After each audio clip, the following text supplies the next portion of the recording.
All right, restart. Welcome everybody to our chance to celebrate the life of my wonderful mom, Marianne. And I hope you guys all make yourself at home. We've got drinks behind, barbecue's coming in just a minute. And I didn't think I was going to get choked up when I was starting. So, my mom lived a full life, and she did not want a sad funeral, and she did not want a formal ceremony. So she said, we want to have a party at Dan and Sonia's house. And so that's what we're doing. And we got just a few words that we want to say. So just for starters, those of you that aren't, most of you are familiar with it, but those of you that aren't familiar with the bathroom is right inside. There's a desk, and it's just right behind the desk. So, and if that one's full, if you go up the beautiful stairs that my brother Jeffrey, where's Jeffrey? Jeffrey made those stairs. When you walked in, the beautiful wooden stairs, Jeffrey made those. So, yeah. Yeah, Carl helped us a little bit too. So, anyway, if this bathroom's full, if you go up the stairs, straight ahead at the top of the stairs, there's no bathroom. Yeah. So, we're going to celebrate, and let's start with a word of prayer. Lord, thank you so much for this gathering of people to celebrate alongside. Thank you for the impact that she had on all of us. Thank you for the love that we feel already with everybody here. And we ask you to bless this time. I pray that you would be glorified. Thank you that she claimed you as her Savior, and that we have a confidence that she's there in heaven waiting for those of us that accept your gift of salvation. So we just ask your blessing on our time. Pray that it would be a time of celebration and joy. And thank you again. In Jesus' name, amen. So Ashley is going to read some scripture. I didn't tell you guys. Help yourself to drink. Thank you, Marianne. My name is Ashley, for those of you, there's most of you I know, but there's a few I don't, and I am Marianne's granddaughter. So she had 4 kids, and my mom is her only daughter, and I am my mom's only daughter. And when Granny got sick and Tom reached out and said, hey, we really need some help, Aunt Lori contacted my mom. Sorry, I'm not gonna cry. And she had Granny's Bible, and Aunt Lori texted me and she said, Granny would want you to have this. And I was so honored. So I was given her Bible. This is her actual Bible, and it's dated December 25th, 1965. And this is given to her from the senior maze, so Grandpa Doctor's parents. And when I first received the Bible, I scoured it trying to find verses that would be highlighted or written in, and I didn't find much. I didn't go through every single page. But then when I finally got to the point where I was like, I need to prepare what I'm going to actually read from the Bible, there was one picture in the very middle. And it's a picture of my cousins and me, some of them. So Danny, Callie, Lainey, and I are in this photo. And it opened to Acts 16. And I thought, Acts 16, why did she put it there? And I don't know if she put it there, or Lori put it there, or whoever did. But I just did some basic Bible study on chapter 16. And what really stood out to me was a woman of the Bible named Lydia. And it's hard to hold this mic and talk. But, so, thanks, Thomas. So today we remember and celebrate the life of Granny Marianne, a woman whose faith, wisdom, and love touched so many. Like Lydia in the Bible, she lived with an open heart, a generous spirit, and a steadfast commitment to serving others. She understood that faith wasn't just something to believe, it was something to live out each day. We reflect on these words from Acts 16, 13 through 15, and 40. And on the Sabbath, we went out of the city by a riverside, where prayer was wont to be made, and we sat down and spake unto the woman which resorted thither. And a certain woman named Lydia, a seller of purple of the city of Thyatira, which worshipped God, heard us, whose heart the Lord opened, that she attended unto the things which were spoken of Paul. And when she was baptized in her household, she besought us, saying, If ye have judged me to be faithful to the Lord, come into my house and abide there. And she constrained us. Verse 40, And they went out of the prison and entered into the house of Lydia. And when they had seen the brethren, they comforted them and departed. Thank you so much, Randy. Like Lydia, Granny opened her home and her heart. Always listen.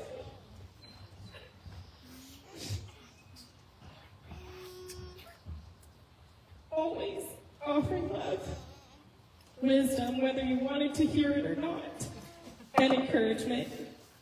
She lived by the lessons she taught, truths that she passed down to her daughter, my mama, who then really passed them down to me. She taught us, act, don't react. She showed us that strength isn't just about facing life's challenges, but about responding to them with grace, wisdom, and faith. She never let life push her off course. She stood firm, choosing action over reaction, faith over fear. She also taught us, and this one's powerful too, mind over matter. I can't tell you how many times in my life I have to literally say out loud, mind over matter, mind over matter.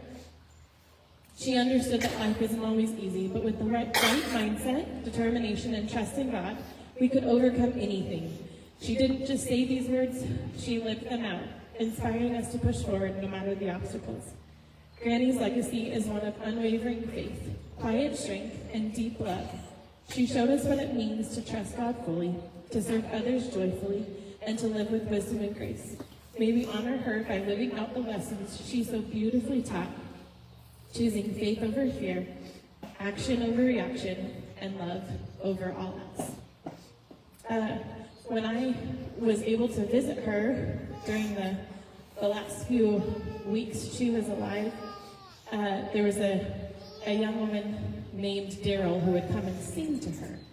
And she always requested this same hymn to be sung.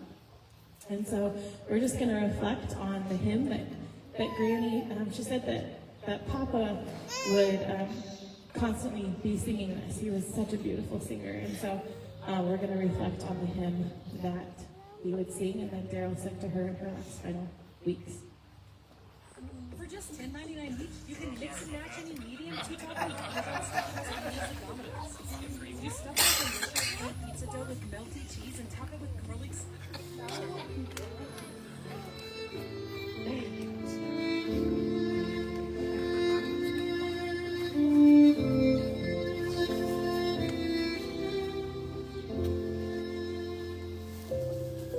I come to the garden alone, while the dew is still on the roses, and the voice I hear falling on my ear, the Son of God discloses. And he walks with me, and he talks with me, and he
before I introduce my own mama, but when I was out there, and you were wondering why there's a chimpanzee hanging from this beautiful painting that Uncle Sal did of Granny with her real teeth.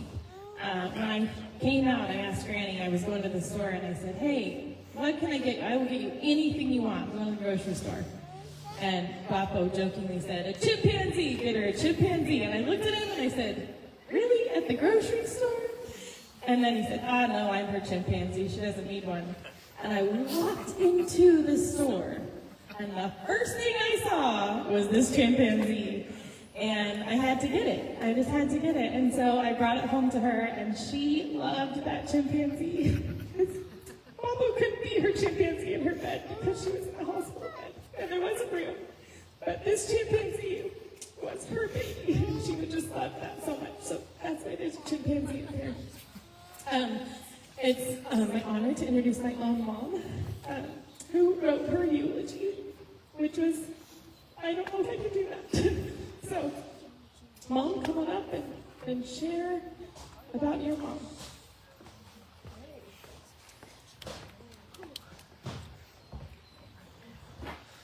All right.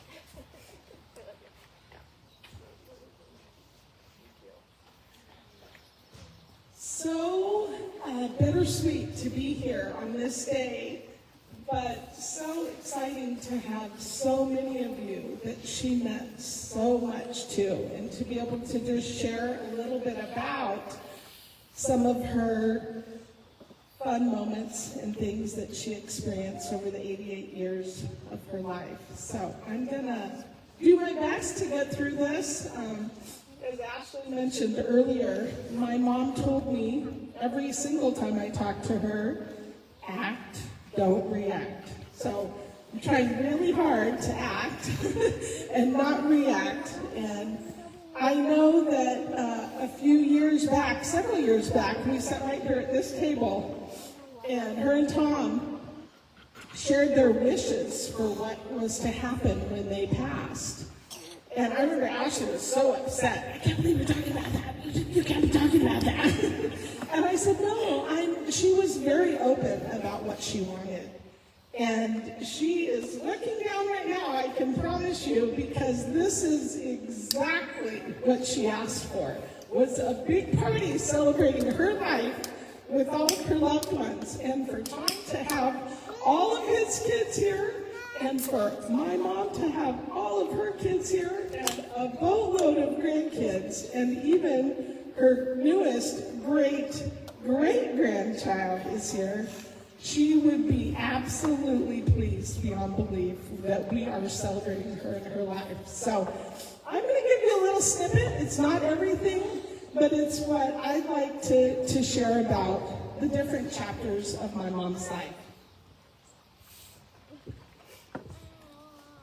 So my sweet mom, otherwise known as Marianne, or Mom, Mama May, and of course Granny to many of you, was born to George Pratt and Elaine Sessions on August 1st of 1936 in Salt Lake City, Utah. And she had an older brother, Mark, whom she absolutely adored. In fact, one of the greatest things that she was able to experience very recently was a trip that my brother Dan took with her and Tom. They were able to go just last fall on November 15th. It was my uncle's 90th birthday. And Dan took Tom and her and surprised him for his birthday. And what an event that was. You can see all the pictures. We got some amazing pictures. Unfortunately, we didn't get the one when they got up and hugged and both went over in the chair because everybody had to scramble and collect them. But he was someone that was very, very dear to her. She adored her brother. And her parents divorced when she was very young. And her mom later married Joe Wood. And she lovingly referred to him as Papa Joe. And he gave her the nickname of Triton. Many of you may know that's her email, Triton36 at Gmail. But it was because of her performing Mary, Mary, tripe and cherry was what she would say instead of quite contrary. She always said, Mary, Mary, tripe and cherry, and that is how she got her nickname from Papa Joe, that she carried with her entire life.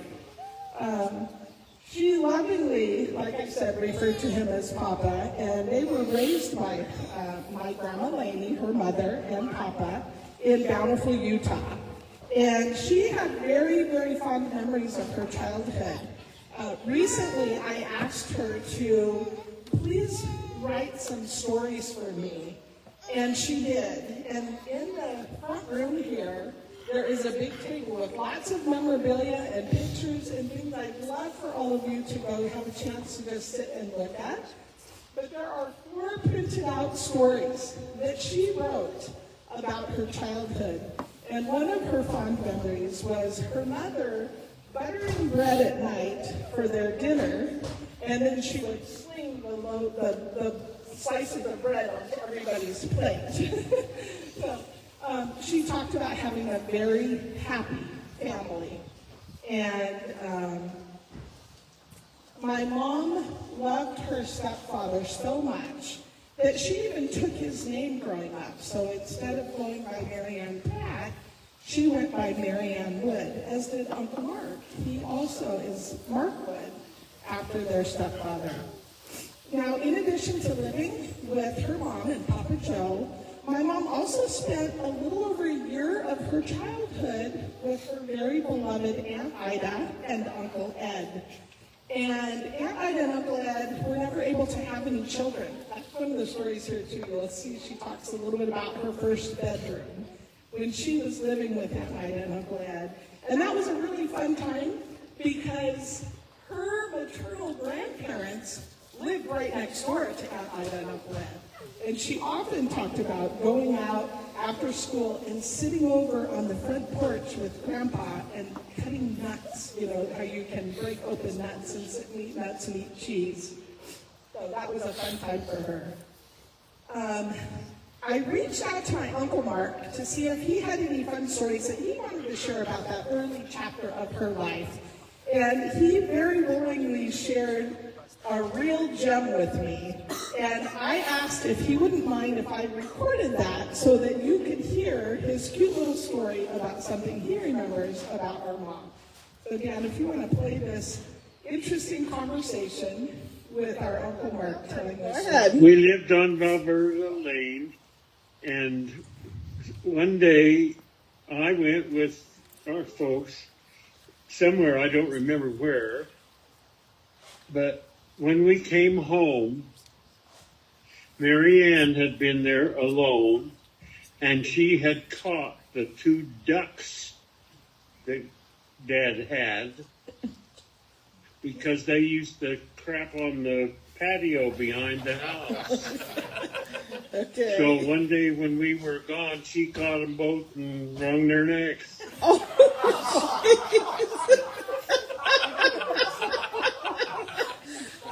all by herself.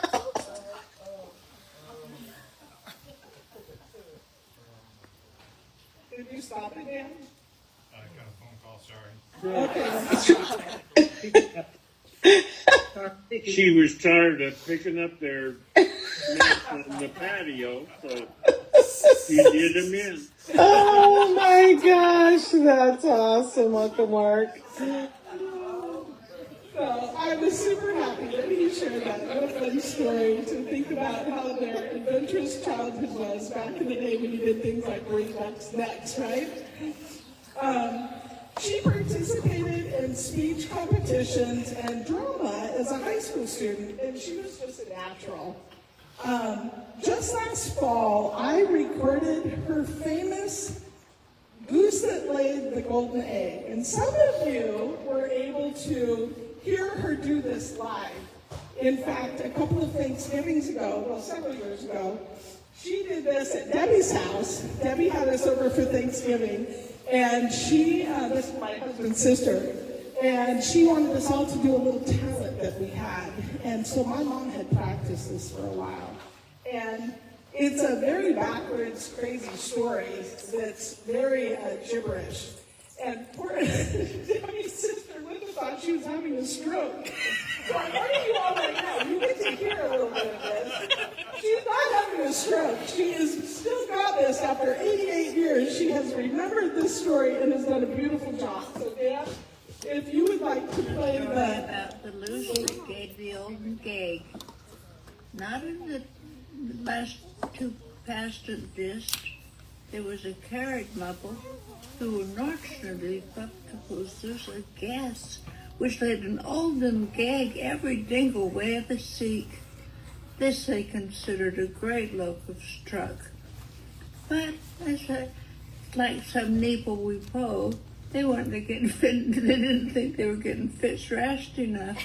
So they knocked the loose for a goop with a wasty neck on the knob of the dog and the poor little poos. But as I could laugh it, the end guides of that souse were just like the end guides of any other souse, and besides, they no longer enjoyed the joint. Indeed, the jolly egg was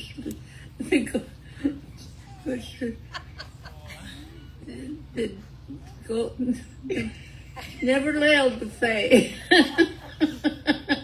Now, the story to this more is, remember what Shakespeare in the Virgin of Menace, all that golders is not glist. And I'm not under the influence of alcohol, though some fickle people I am. The drunker I sit here, the longer I get, I feel so foolish. Love it. That was my amazing mom at 88 years old, remembering something she had recited over 75 years ago. And she was just so fun and so full of life. She, like her mom, and her mom before her, and all of her Grosso kids behind her, she graduated from Davis High School, just like mom and grandkids did. As a teen, she worked as an assistant for the town doctor and as a meat wrapper at the butcher shop at the grocery store. It's one of my favorites. She attended Weber State College, and when you asked her what she majored in, she very proudly said, ballology, the art of having a ball. And although she was only at Weber for 1 year, she became a true master of ballology. No one was better at having a ball than my mom. On her 19th birthday, August 1st of 1955, she went on a blind date with John May, and they were inseparable for 2 solid weeks. When she finally brought him home to meet her parents, that didn't go over very well, because he smoked. And Grandma Lady didn't approve. So, my mom handled that disappointment very simply by leaving the house that night, going directly to Wendover, Nevada, and getting married on August 15th, 2 weeks after meeting John May. They moved to California, and she supported him through medical school. Together, they had 4 children, my brother Carl, Ann, and here in this home, myself, Susie, and Jeff. And in the early years of their marriage, they lived in Fullerton, close to John's parents, and they watched Carl and Dan while she worked. They moved to Long Beach and then to Wilmington, and finally settled in Corona, California. And their house quickly became a hub for parties and gatherings of our neighborhood kids. One of her greatest accomplishments during this chapter of her life is when she successfully earned her pilot's license. John loved to fly, and he shared his love for flying with her, and they loved to go on trips in our small airplane. Unfortunately, after almost 20 years of marriage, they chose to divorce, and although they divorced and were no longer married, they remained very dear friends, which was great for us kids, let me tell you. After the divorce, Marianne relocated to Orange County to be closer to her brother Mark and his family, and it was there that she met and married Elliot Miller. And along with Elliot came 3 new kids who were quickly welcomed into the family: Elliot Jr., Pat, and Jan. Jan is here. Over here. So We loved having them, and Marianne and Elliot started a financial planning business during that time, and they called it Marell, M-A-R for the first three letters of Marianne, and E-L-L for the first three letters of Elliot. And their business allowed them to earn many sales trips where they would travel all over the world, and she fell in love with traveling and embraced Elliot's love for camping. They had a motorhome and took every chance they could to go fishing with her brother Mark and his wife Jo on the Hoback River or in Jackson Hole, Wyoming. The most significant thing that Marianne accomplished during this chapter of her life was accepting Christ as her Savior and being baptized. She attended Calvary Chapel and loved worshiping her Lord. This picture is right after she was baptized. It's one of my favorites. She always welcomed everyone so graciously, and to make things easier for us kids, we would often spend holidays and birthdays together with our mom and Elliot, and our dad, and his new wife, Sonia, and my mom very happily welcomed my half-siblings, who a couple of them are here with us today. Megan over here in her walker. Hi, Maggie. Yes. And Jennifer, where are you, Jen? Jen. Oh, and Jenny right here, too. She was awesome, and they were always included, and we had lots of fun celebrations with them. In fact, it was quite a while later, Jenny said, I never realized that your mom was married to our dad. Because she never treated them any different. It was kind of fun. So that was fun. Also during this time, she became a granny. Toby was her first grandson, and she had a whole lot more that joined after that. And she got lots of in-laws. When all of us married, we've got Carl and Lori and Dan and Sonia and Jeff and Tracy and Jan and Sal and myself and Mark and lots of grandkids and everything. So in 1997, both Elliot and my dad passed, and my mom was a realtor, and she met and married Walt Lubasich. And this was the shortest chapter of this. It just was a few years, and they were together till he died in 2003. And shortly after Walt's death, she decided to try out this newfangled concept of online dating and friendfinder.com. And there she met the love of her life, Tom Evans. And she, I remember she would send me all these profiles of people. And she sent me all these, you can't imagine what these old guys do, let me tell you. It was crazy. And she sent me this picture, and I picked Tom out of all of them. Because Tom's profile wasn't this, whatever. It was real. And he had his granddaughter on his lap in his profile picture. And I said, I like the one with the guy with the granddaughter on his lap, Mom. And she said, yeah, I think he's a keeper. One of the questions on Friend Finder was, what would you think is the perfect first date? And his response, I believe, was something to the effect of going cross country in a motorhome, but first, we have to go to the grocery store and fill the fridge of the motorhome. And she couldn't wait, and they did just that. They went and they did a wonderful, wonderful trip shortly after that, going cross country, and she ended up moving into his house at Colonial Country Club in Hemet. And, flip my page, guys, sorry. And Tom talked to her about herself. He wanted to know a little bit about her. And he said, you've shared with me your love for flying when you were married to John, and your love for camping when you were married to Elliot. And with Walt, they went on, because I worked for the airline, they flew to Vegas and went gambling every other weekend because they could do it free. And he said, what do you like, Marianne? And she said, my favorite thing is fishing with my brother. And he said, well, let's go find a house on a lake so you can fish every day. And so they ended up purchasing a beautiful, cute home up in Hope, Idaho, where they were able to have a boat in the water and walk out and spend many, many, many mornings fishing on that lake and just enjoying being there. And it was in Idaho, so she was close to their brother, and they were able to spend some more time with him. So that was a really fun thing.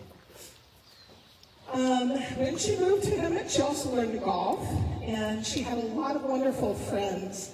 Her and Tom attended dancing, they hosted poker nights, had sing-alongs, coordinated the annual Super Bowl betting pool, and they did their nightly watch party while the hummingbirds ate, and they watched the flag across the street every evening at happy hour.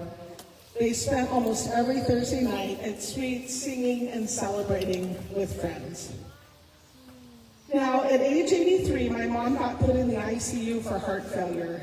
We all thought that we were going to lose her, and miraculously we were blessed with 5 more years together. And in the last 5 years, she hit some major milestones. She quit drinking alcohol almost entirely. She started, Dan had a long talk with her and told her, if you want to be around, and so she started drinking her alcohol-free wine, and her and Tom still had their happy hour with her free wine. She also had a great-grandchild, or a great-grandchild, named after her. This cute little one over here, Miss Leah Marianne over here.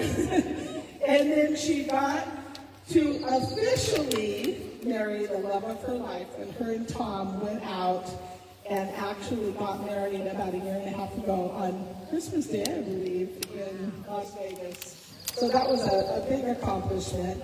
And then she got to meet her very first great-grandchild, Walker, back here in the back, little Walker Bean. So that was pretty exciting. For a few months after Walker was born, I think she told everyone she met, oh, I'm not just great, I'm great. She was visited every Friday by her son Carl, usually with his friends Carlos or Ron, tagging along. She loved Carlos and Ron as adopted sons, and in January, her health took a turn for the worse and she was put on hospice. She spent the last several weeks of her life surrounded by loved ones. We all made sure she knew what an impact she made on our lives and how much she would be missed. On March 7th, she took her last breath.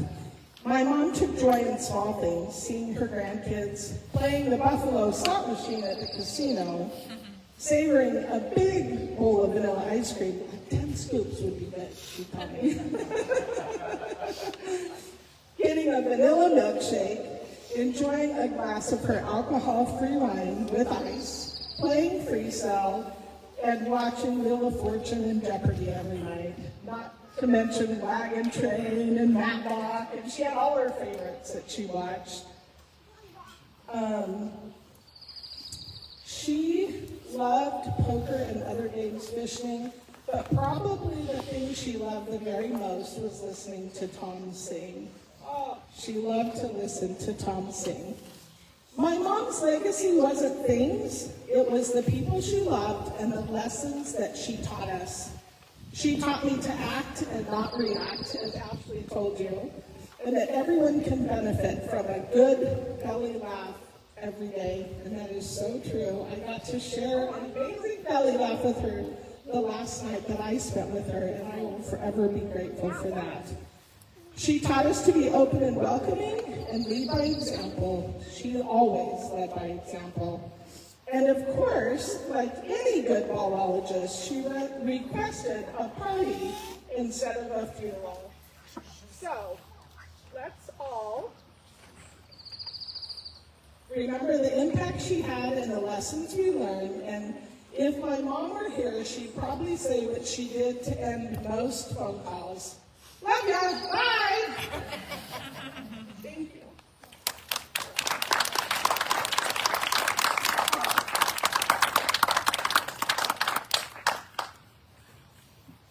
Hey everybody.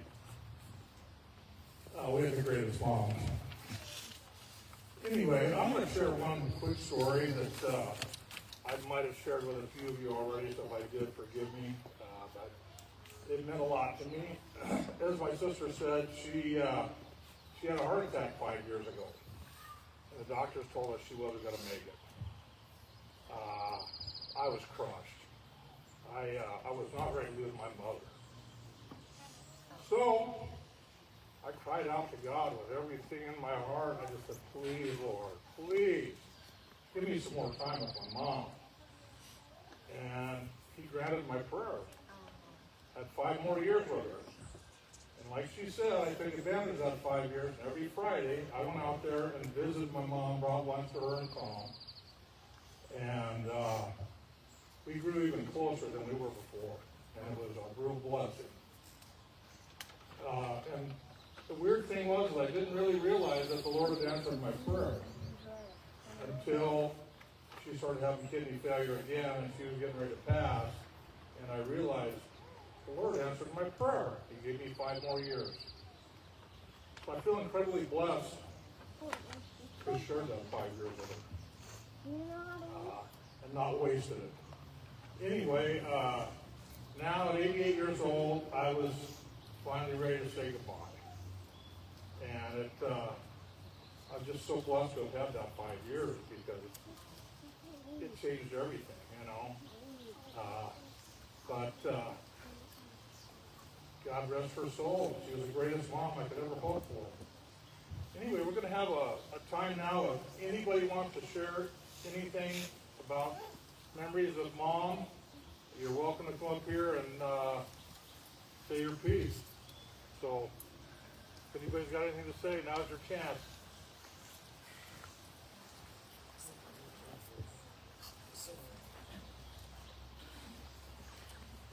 Granny was an incredible woman. Sharp as a tack, quick-witted. She smiled with her whole heart. I remember trips. She came up to Oregon one time. She picked me up. We drove down I-5, and she got a kick out of it because I was reading the street signs, or the highway signs all the way down. Her and Elliot used to take me, Laney, and Callie. We'd go on camping trips, and she just made everything an adventure. And she was always about family. Granny was just a wonderful woman, and blessed to know her. And the fact that so many people here are here because of her. And I love her. I know she's smiling now on all of us today.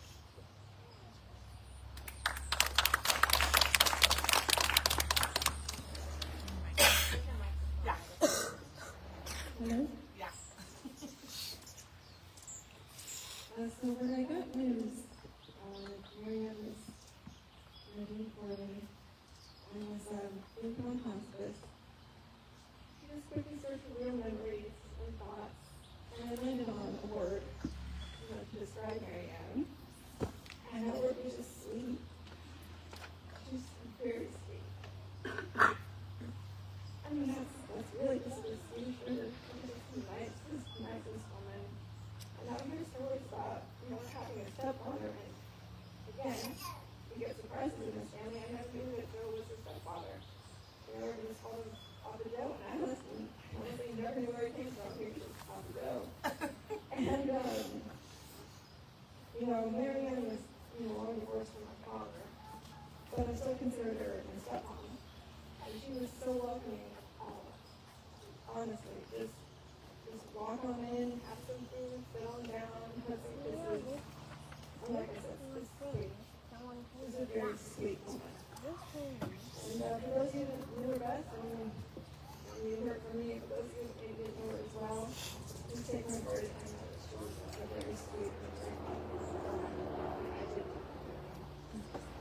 Thank you.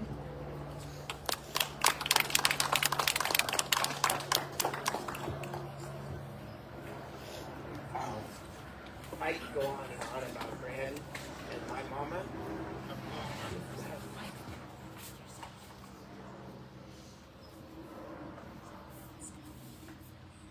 I remember we went up to Idaho one time up Spokane, and Tom and Mama were gambling at this casino, and I had a business trip, and I told Susie, I'm going to go surprise the hell out of them. I'm going. And I never forgot. I got a chance to find out where Tom's doctor, remember that, Tom? We had an appointment up in Spokane, and it's like ironic that I'm traveling that week, and so I go, I'm going to surprise them. So I found their motorhome, and then with the motorhome, I went I called her, and I said, Mama, where you at? She goes, you won't believe I'm gambling. And I said, really? And I'm talking as I'm walking into the casino, and next thing you know, she's going, I gotta go out in the lobby because I can't really hear you because the reception. So she came out, and I was standing right there. I said, hi, Mama. And she was so dumbfounded. It was like, what are you doing here? But you know, she was just always doing things. She supported every one of us, and it was a lot of fun. I could go on and on with stories with her because she's always so positive.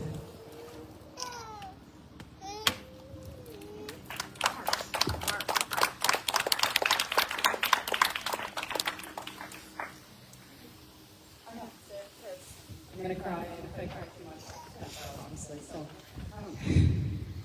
I've always felt special child with my baby. I was born in 1997 and I was due on her birthday, August 1st. I was born a week late on August 8th. Knowing that she was 88, I have to say it was very fortunate for her, and we are just blessed to have known her for that long. I'm so grateful to all of you and all of you love her as much as I do. I miss her so much. I always feel very grateful to be loved and to love all of you as well, and I have remembered.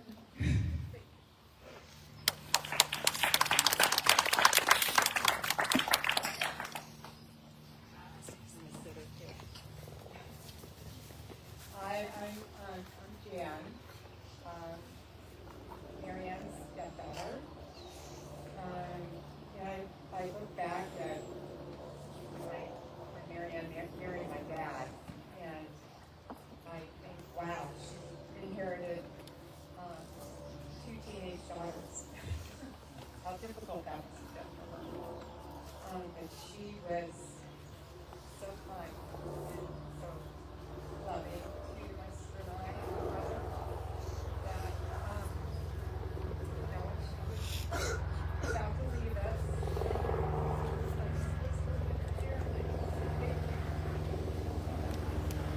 Thank you for letting my daughter how much she didn't have to do that. She did. The other side of things, she was so kind.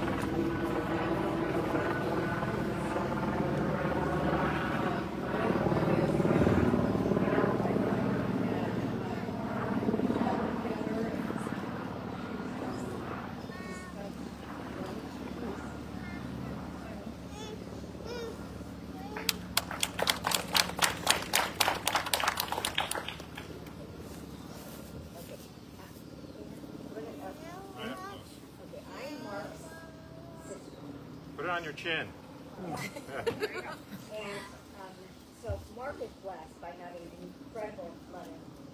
That's really special. But I have to tell you, just imagine this. The house, we're celebrating a holiday, I think it's Thanksgiving, and the house is quiet, everyone's sitting there, enjoying TV. I think the football game was on or basketball was on.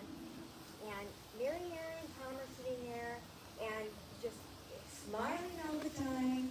And seriously, you have to do it. All of a sudden, Marianne started talking that what do you say? The golden egg. Yeah, I mean, where she was like saying stuff and she had no reaction on her face. As if everyone, I looked at her and thinking, can anyone understand what she's saying? She's on this phone. And no one moved, no one did anything. I'm thinking, oh my God. And I'm nervous. I'm thinking, okay, maybe. No. And she just kept going. And I looked at my sister, and she was normal. And I looked at Susie, and Susie had no reaction. And this is crazy. And all of a sudden, it was like, wait a minute. What is she saying, you guys? And it was this language, and she sounded so much different. This was an older version. She was just talking really, really fast. And it was like she just knew what she was saying. And it was just, was incredible. It was wild because I really thought this one was crazy. What did she say? And she had a straight face, and when she was done, she was done. And thinking, does anyone pick up on this? I mean, and no one did. I mean, they did. Susie knew. But it was like, oh my God. Anyways, I just really wanted to know that story because Susie mentioned it, but it was so real. And you can imagine yourself in the room, everything's normal, and all of a sudden someone starts talking this big language or whatever it is. It's like, what are you saying? You know, and no one budged. Susie just like looked at her like, anyways, I don't know. She always had a smile. She was incredible. She was an inspiration for me because she really knew the Lord. And it's hard to find people that really understand, Heavenly Father. And she did. And she's with the King of Kings right now, so it's pretty awesome. But anyways, she'll definitely be missed. But I wanted to share that story. When they asked, or when they talked about me doing the eulogy, I was like, I don't want to cry. And I didn't want to read, and I just sat right down there and saw this entire paragraph of stuff that I forgot. I'm like crying because I did cry, but I missed a humongous part of this story. And that is, I was so happy to share that her and Tom were able to finally get married. But with Tom came 3 amazing people that are here today that I just absolutely talked to you a whole lot of this time. I didn't share that we are able to be blessed with Kristen and with Tommy and Sue Ann and their beautiful families and everything that they have brought to us. And although my mom and Tom were together for over 20 years, and we only got to be step-siblings a year of that, let me tell you, they were family from day one. And I just wanted to make sure I did not do that intentionally. I'm kind of sorry to hear this, and I'm so sorry. You guys are awesome.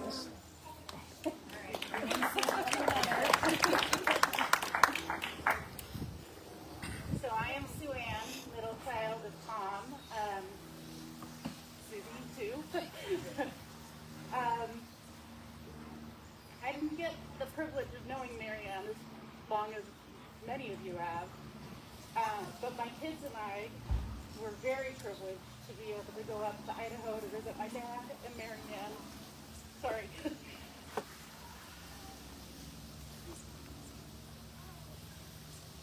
And my kids always had a blast. And I always had a blast. And they had the entire community would come down and Dad would barbecue and they'd yell at my kids for throwing rocks into the lake. But it was like everybody knew Dad and Marianne and always had an eye out for my kids and my family. And it was really a special time for my kids and me. I remember going, swinging on a rope, swinging into the lake, which is something I haven't done with the Johnsons.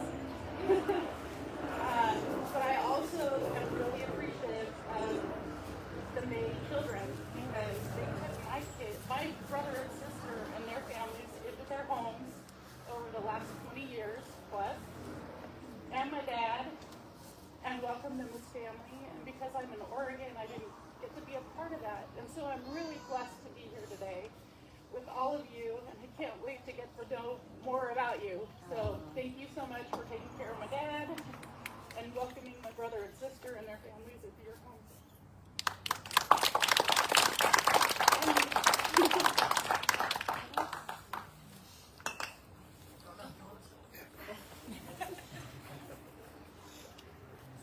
All right, so I'm not going to use the mic because no one can figure it out, so I'll just speak loudly.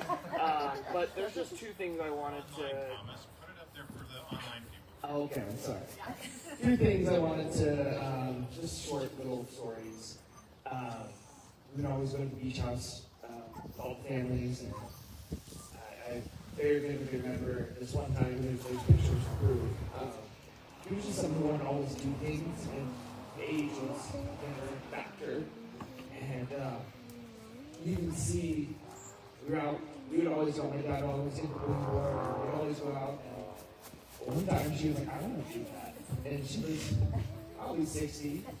And maybe, yeah, Mom, older, 65. I don't even know, could have been 70. And she's like, I'm going to go one of the waves. And I was so young, I was like, yeah. And there's just a picture of her so happy, riding a wave and just living life, not worrying about anything other than if you want to do it, go do it. So I think that's something I always try to, take and ingrain in my daily life. If you want to go do something, if you're too old, that's just an excuse to her, just go do it. And then lastly, I was so stubborn when I was a kid that one time, I'm sure many of you have heard the story, but my parents were gone somehow. I don't know how they had just me, but her and Tom came up for quite a while, and they were taking care of me, and I wouldn't eat. Super picky when I was a kid, and would always ask me, what do you want to eat? What do you want to eat? And I just say, I don't want anything. And I wake up and have waffle in the morning, and I'd be done, and I'd lunch would come around, what do you want to eat? I don't want to eat anything. And Tom so jokingly left that we'll just keep him a waffle. He had one of those, and so had another. And so I remember for 7 days straight, I ate waffles. It was like, if they eat waffles, that's what we're going to do. So I remember very vividly, they drove to the Walmart 20 minutes away and bought a waffle machine. And the old one didn't work or something, and I ate waffles for 7 days. So thank you, Tom, for putting that life in my life and whatever. So, whenever you're out there having a waffle, just think of Granny and just the beautiful light that she brought into all of our lives. So,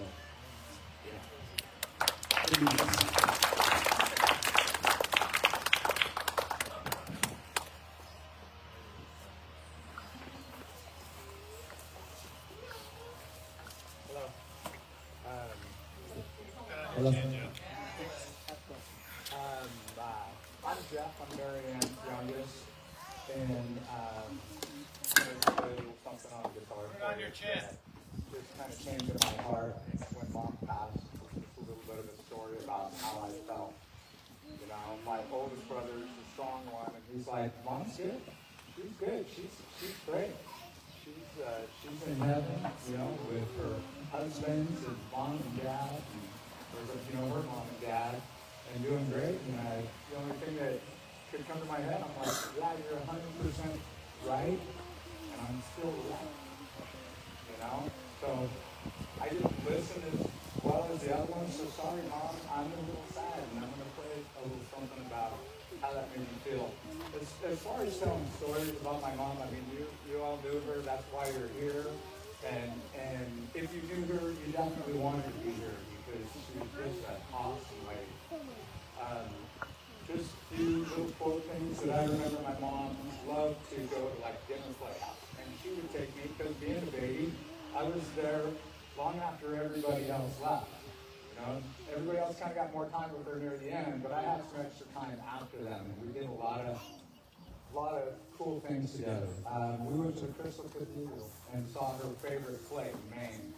And her favorite quote in that play was that life is a banquet and most poor fools are starving to death. And that's how she lived her life, that life was a banquet. She also taught me that a jolly old bird is a pelican, and his beak he can hold more than his belly can.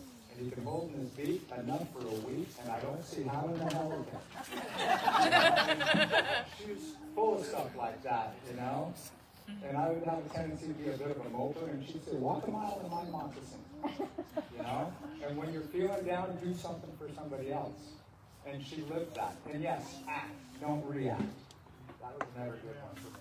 But that was a good thing. Thank you, baby. This is my beautiful wife, Tracy, and my daughter, Randy. They're going to help out. I don't sing as well as Tom, and I'm not much of a performer, but God really put this on my heart, so I'd like to share it. Thank you, though. Hold the guitar, and I'll bear with us for a second, guys. I have a story about Marianne. There you I got more than one. I came to this family late. I've only been here 10 years, but boy, I was watching. You all are a heck of a lot of fun. And I can't believe we're out here. This is where my wedding was was supposed to be 10 years ago. Oh, wow. Marianne couldn't even want a wedding. She was waiting for this to be her final. I will say, only just a couple of years ago, we were down on the beach. Because every time we come to California, you have to go to the beach. And do you know she wanted to go out to the surf? But she couldn't quite make it to the surf. So we had the lifeguards pull up in a truck. She loaded into the front seat of that truck with that young, hot-looking lifeguard, and she had a smile from ear to ear. Sorry, Tom. But we made Tom walk out on the surf while Marianne got the ride all the way out to the wave. She had the best day ever. And we need pictures to prove it. I think there's a puzzle too, right?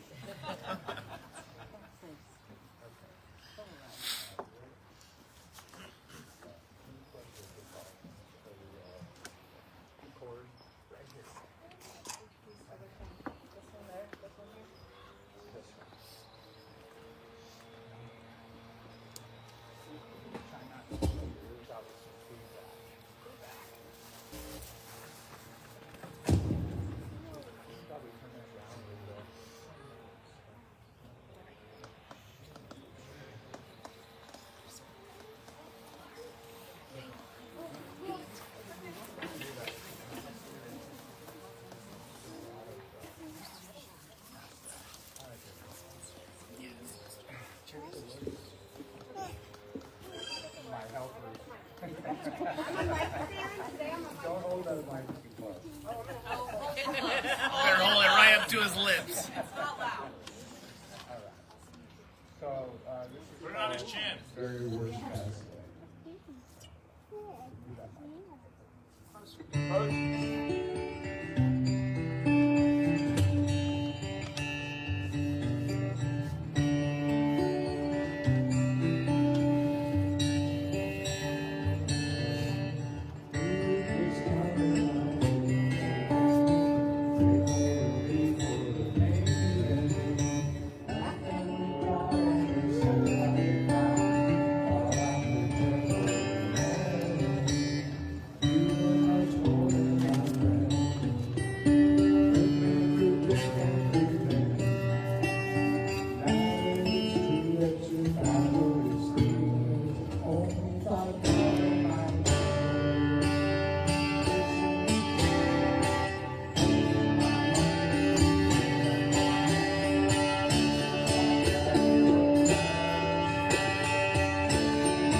So I think there's probably a lot of people who still want to share, but I think what I'd like to do is let's serve lunch, and we'll eat and continue to share while we eat. So we're going to take a break, and give us like 2 minutes to get everything set up here, and we're going to eat, and we'll continue to share while we eat. So. And if you want to shift the umbrellas where it should Yeah, be so don't forward, hesitate to move the tables, umbrellas please around feel to free shade the to do so. tables, and let's get some lunch. This is good.